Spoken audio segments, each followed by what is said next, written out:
So we're going to be returning my friend's Yamaha Kodiak 700. Oh, cool. There we go. Put it in low gear.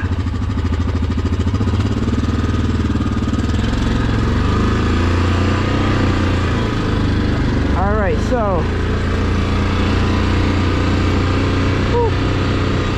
pretty nice. So how does it drive? Suspension is very soft, very nice. Handling, not so great.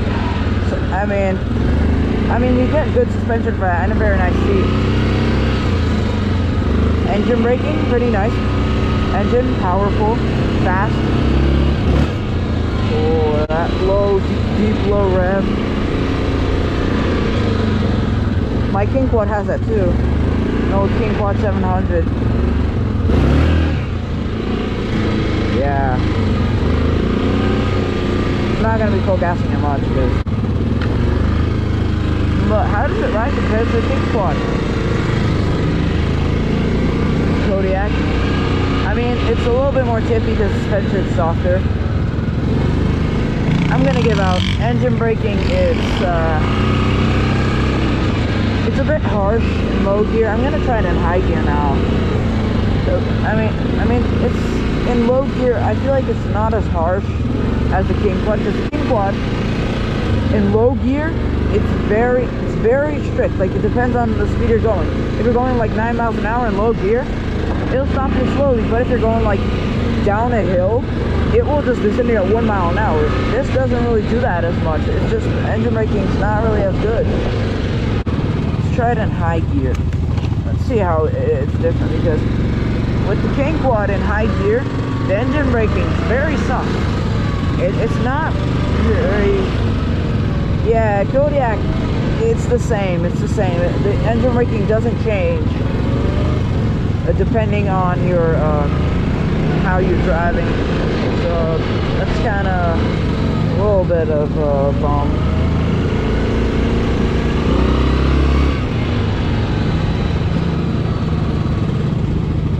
Change it back to low. Yeah, it's not. Yeah, it's not like. I guess yeah, it's a little more tippy than the Kingquad. But the Kingquad, I can tell that when you go like side to side, it really does it flat. Like, it stays flat. You know, here it kind of just goes around a little. I can really tell. However, the suspension's much better here. Like, the Kingquad is a little bit more rough, but here you get, it's nicer. Like, going over rocks is kind of, like, let me show you. Yeah, you can't feel it really.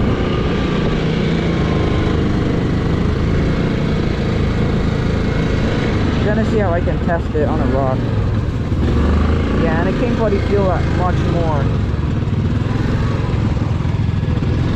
Although this is a power steering model, so steering is obviously going to be better.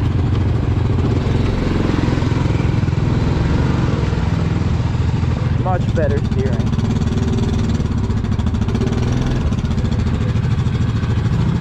Yeah, anyway, that's it. Now, how does the Kingquad drive? Let's see. Again, in low gear. So I compared the engine braking system.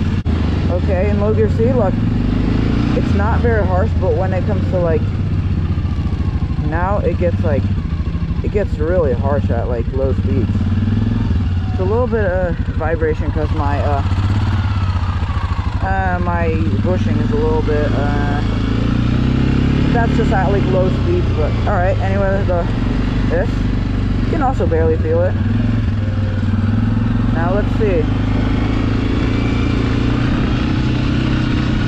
It also wobbles a little bit, but I feel like it stays much more straight.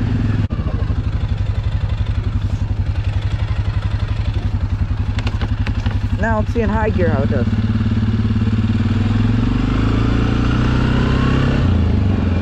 See, it's much less. It's much more calm. Like, it does much less than the Kodiak, than the low gear. Like, it helps with your belt. It doesn't wear it out as fast. Suspension's not as great, but handling is beautiful on this thing. I kind of beat it up at AOA yesterday. Alright. So,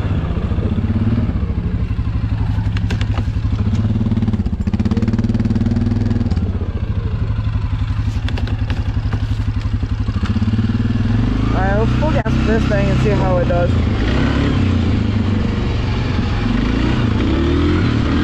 Oh yeah. I kind of like the sound of the Suzuki better. It's probably a little biased, but maybe because of this, I own this thing, and Kodiak's just my friends, so it is probably kind of biased to say. But they sound very similar, because Kodiak is like more high pitched normally. Then when you gas it, it's like very low. This thing's like low all the time. And yeah, my Kingquad has kind of an overheating issue. They sound very similar when highly revved. So yeah, sadly I'm not gonna be taking them off road. See how they do. Yeah, my suspension, it's kind of been beat on. I'm gonna see that. No, I'm gonna park it.